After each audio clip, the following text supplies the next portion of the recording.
दिन दिन मर रहा हूं, लेकिन इसका एहसास मुझे कब होगा।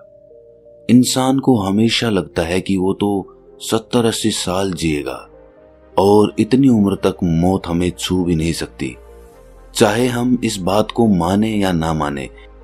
लेकिन ये सत्य है कि हम यही सोचकर जीते हैं। लेकिन समझने की बात यह है कि हम हर एक सांस के साथ मर रहे होते हैं। पता नहीं कौन सी सांस हमारी आखिरी सांस बन जाए। हम हर दिन मरते हैं, हर पल मरते हैं, लेकिन हमें इसकी अनुभूति नहीं होती, क्योंकि संवेदना के स्तर पर हमारा दिमाग, हमारा मन, हमारा शरीर बहुत नीचे है। और जिस दिन हमारी संवेदना का स्तर ऊपर उठेगा, उस दिन हम ये एहसास, ये अनुभूति कर पाएंगे कि हम हर पल मर रहे होते हैं, हर दिन मर रहे होते हैं। आज की जो कहानी मैं आपको सुनाने वाला हूं, वो एक ऐसे सवाल पर निर्भर है जो पूरी जिंदगी के सवालों का निचोड़ है। ये एक ऐसा सवाल है जो हर एक इंसान के मन में उठता होगा, लेकिन उसका जवाब आपको कहीं से नहीं मिला होगा। आज की जो कहानी मैं आपको सुनाने वाला हूं, उसमें आपको अपनी जिंदगी के सारे सवालों के जवाब एक ही सवाल के माध्यम से मिलेंगे। इससे पहले कि आप इस कहानी में खो जाएं, इस चैनल को सब्सक्राइब जरूर कर लें। तो चलिए कहानी शुरू करते हैं। पुराने समय की बात है। दो भाई हुआ करते थे, दोनों जुड़वा थे और दोनों में बहुत ही प्रेम था। लेकिन उनमें से एक भाई संसार के हिसाब से बहुत कामयाब इंसान बना, मतलब उसने बहुत प्रतिष्ठा, बहुत धन संपदा इकट्ठी की। लेकिन दूसरा भाई जिंदगी में धन संपदा इकट्ठी नहीं कर पाया, ना ही प्रतिष्ठा इकट्ठी कर पाया।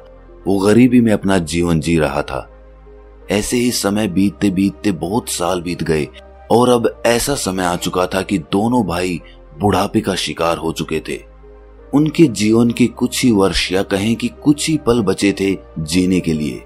मौत उनके दरवाजे पर दस्तक दे रही थी। लेकिन इस समय दोनों भाइयों की परिस्थिति एक जैसी थी। दोनों भाई अपनी जिंदगी से संतुष्ट नहीं थे।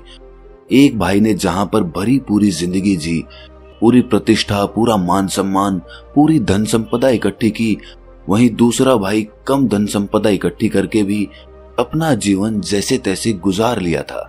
लेकिन आज जिंदगी के उस मोड़ पर उन्हें एहसास हुआ कि उनकी जिंदगी बिल्कुल खाली बीती है। चाहे उन्होंने जीवन में कुछ भी हासिल किया हो, कुछ भी किया हो, लेकिन उसका कुछ भी हासिल नहीं है। इसी वजह से उनका चित्त बुढ़ापे में बहुत ही उद्विग्न रहने लगा, बहुत ही परेशान रहने लगा। उन्हें मरने से पहले अपने तमाम सवालों के जवाब चाहिए थे। और इन्हीं सवालों के जवाब पाने के लिए एक दिन वो दोनों भाई एक बौद्ध भिक्षु के पास पहुंच जाते हैं। उस बौद्ध भिक्षु की प्रतिष्ठा नगर नगर में फैली हुई थी। तमाम तरह के सवालों के, मन की शंकाओं के निवारण वो किया करता था और दूर दूर से लोग अपने सवालों के जवाब पाने के लिए उसके पास आते रहते थे। जब दोनों भाइयों को उस बौद्ध भिक्षु के बारे में पता चला, तो वो भी अपने सवालों का जवाब जानने के लिए उस बौद्ध भिक्षु के पास पहुंच जाते हैं। बौद्ध भिक्षु उस समय ध्यान कर रहा था। सुबह का समय था। सूरज अपने उजले मुखड़े को लेकर आसमान में चमक रहा था। दोनों भाई उस बौद्ध भिक्षु को ध्यान में बैठे हुए देखते हैं और वहीं पर बैठकर उसकी ध्यान से बाहर आने की प्रतीक्षा करने लगते हैं। कुछ समय बाद वो बौद्ध भिक्षु ध्यान से बाहर आता है और सामने बैठे दोनों वृद्ध लोगों को देखता है। उनको प्रणाम करने के बाद वो बौद्ध भिक्षु उनके आने का कारण पूछता है। इस पर उनमें से एक भाई कहता है कि हमारे जीवन के तमाम सवालात हैं जिनका जवाब हम आपसे पाने के लिए आए हैं। ये सारे सवाल हमारे जीवन से संबंधित हैं और हमें आशा है कि आपसे हमें उन सवालों के जवाब मिलने में सहायता मिलेगी। ये सुनने के बाद कुछ सोचकर वो बौद्ध भिक्षु कहता है कि मुझे माफ कीजिएगा, मैं आपके सारे सवालों के जवाब नहीं दे सकता क्योंकि मेरे पास इतना समय नहीं है। लेकिन अगर तुम अपने सारे सवालों को एक सवाल में परिवर्तित करके मुझसे पूछो, तो शायद मैं तुम्हें उस सवाल का जवाब दे पाऊं। क्या तुम अपने सारे सवालों को, जीवन के सारे पलों को एक ही सवाल में पेश कर सकते हो? तो मुझसे वो सवाल पूछो। दोनों भाई कुछ समय के लिए आपस में चर्चा करते हैं और कुछ सोचकर एक भाई कहता है कि वैसे तो सारी जिंदगी को एक सवाल में पेश करना बहुत मुश्किल है। ये बहुत ही नामुमकिन सी बात लगती है, लेकिन हम दोनों भाइयों ने आपस में सहमति करके अपनी जिंदगी को एक सवाल में पिरो दिया है। और वो सवाल ये है कि मैंने और मेरे भाई ने अपने जीवन को संपूर्ण तरीके से जिया है। मैंने अपने जीवन में बहुत धन संपदा इकट्ठी की, बहुत प्रतिष्ठा कमाई, और मेरे भाई ने कम धन संपदा इकट्ठी की, लेकिन फिर भी उसने अपना जीवन संतोषजनक जिया। लेकिन अब जीवन के इस मोड़ पर, जहां पर हमें मौत कभी भी शिकंजे में ले सकती है, हमें पता नहीं कैसा एहसास हो रहा है। हमें लगता है कि हमने जीवन में जो भी इकट्ठा किया, जो भी पाया, वो सब कुछ व्यर्थ है, वो सब कुछ खाली है, क्योंकि मौत सब कुछ खत्म कर देगी। कल हम मर जाएंगे और हमारे सिद्धांत, हमारे मूल्य, हमारी धन संपदा, हमारी प्रतिष्ठा, हमारा संतोष सब यहीं पर पीछे छूट जाएगा। और अब हमारे मन में ये सवाल जन्म ले रहा है कि जीवन में ऐसे मूल्यों का क्या उपयोग जो मौत के साथ खत्म हो जाएं।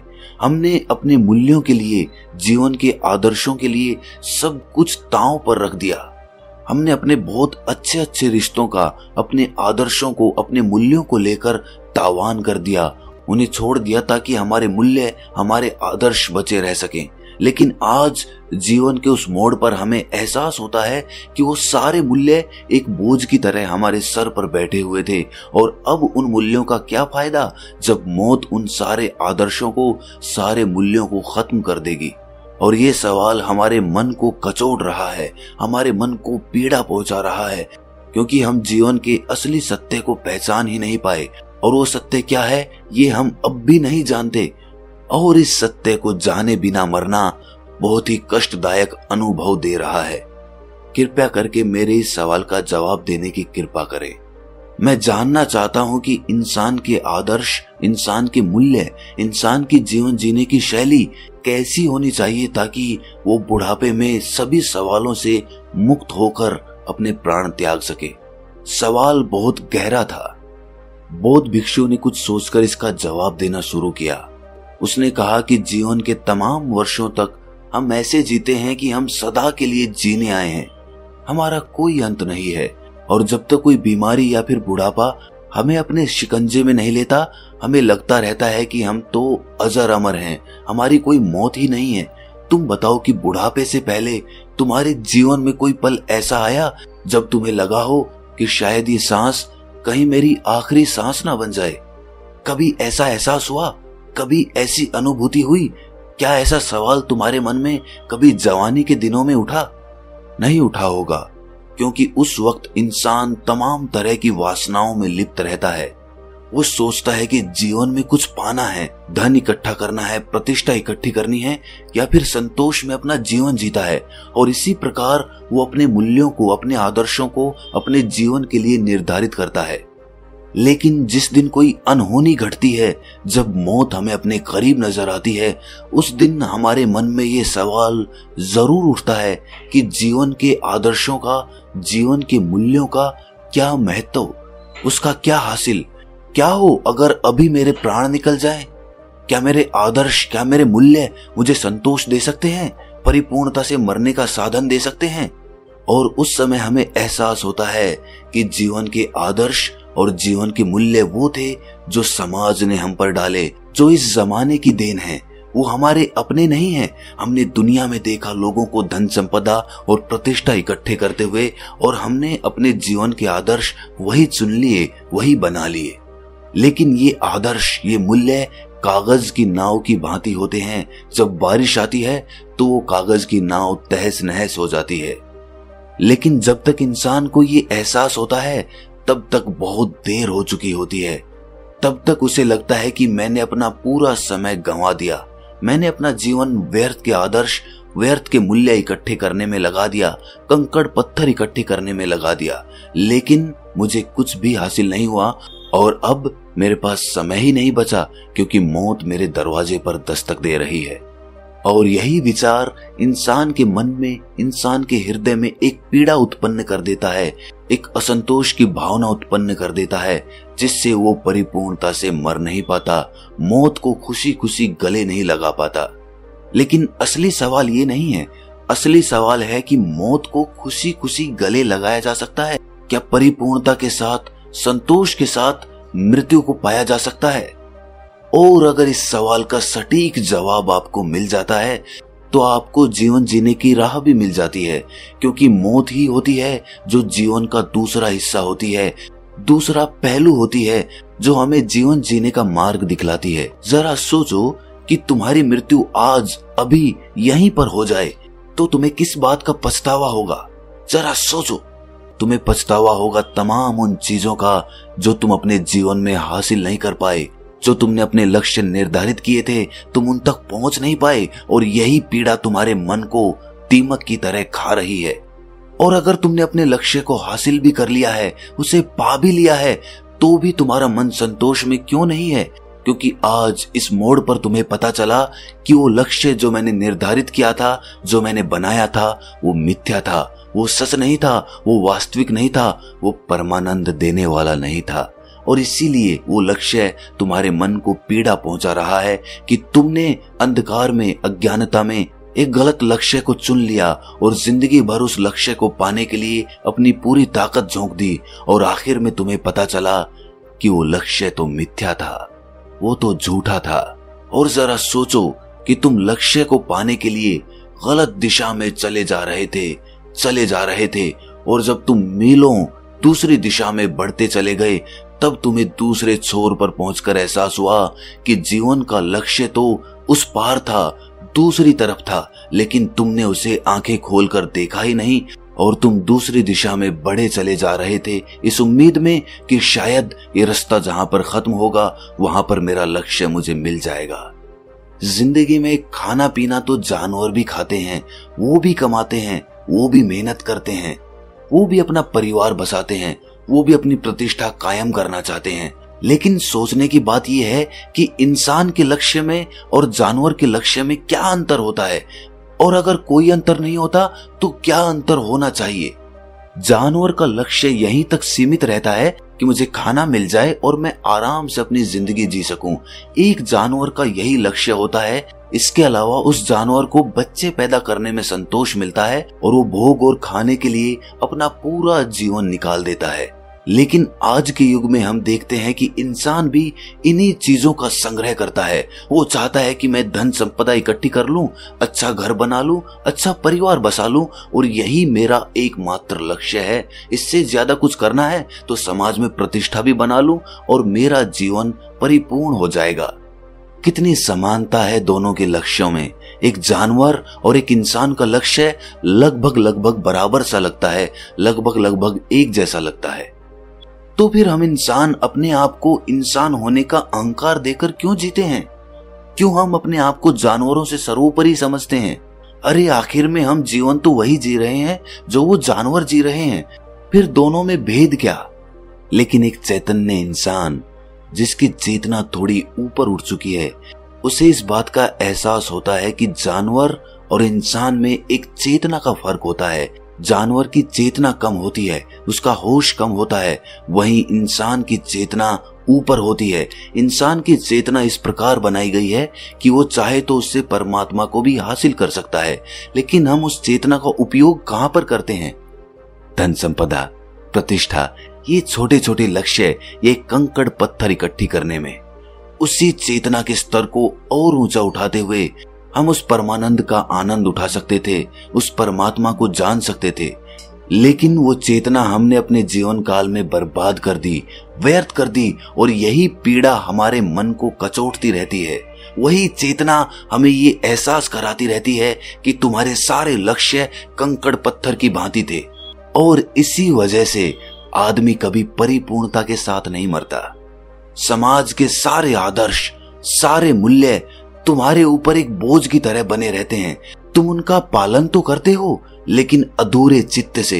तुम्हारा चित्त उसमें पूरा शामिल नहीं होता, क्योंकि वो तुम्हारी खोज नहीं है, वो समाज के द्वारा तुम पर डाला गया है। लेकिन जिस दिन तुम उन आदर्शों का, उन मूल्यों का अच्छे तरीके से निरीक्षण कर लोगे, अच्छे तरीके से पहचान लोगे, उस दिन वो आदर्श, वो मूल्य एक बोझ नहीं बनेंगे, वो तुम्हारे लिए जीवन जीने की एक दिशा प्रदान करेंगे।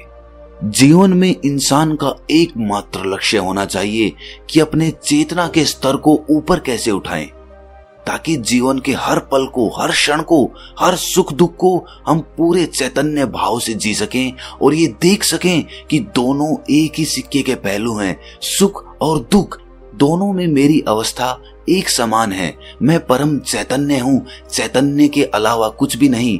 मैं हर पल का, हर क्षण का साक्षी मात्र हूँ, मैं उसमें शामिल नहीं हूँ।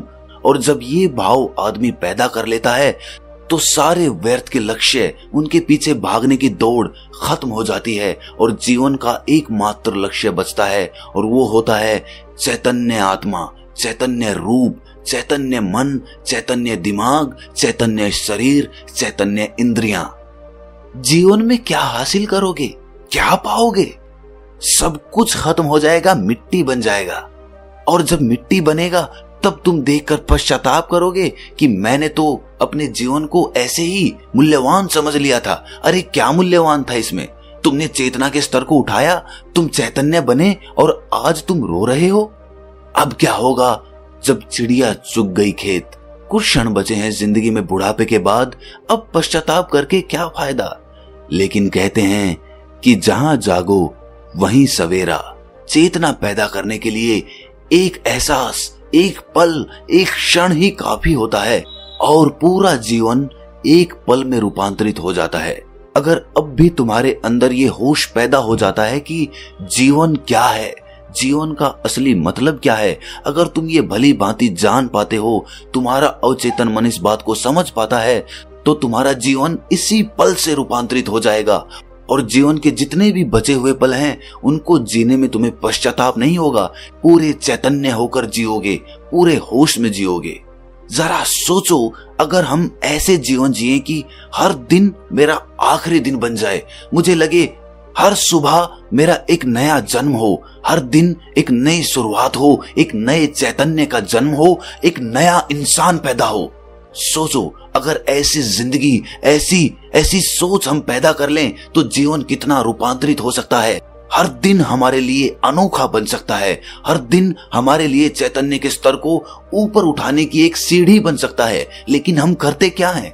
कंकड़ पत्थर इकट्ठे, ऐसे लक्ष्य जो किसी काम के नहीं है, वो धन संपदा, वो प्रतिष्ठा जो मिट्टी में मिल जाएगी। कितने ही राजा और रंक आए और हमें सब कुछ हमारी आंखों के सामने इतिहास गवाह है, ये बताकर गए कि जीवन में कुछ भी हासिल करने जैसा नहीं है, जीवन व्यर्थ है, उसकी एक ही सार्थकता है और वो है चैतन्य।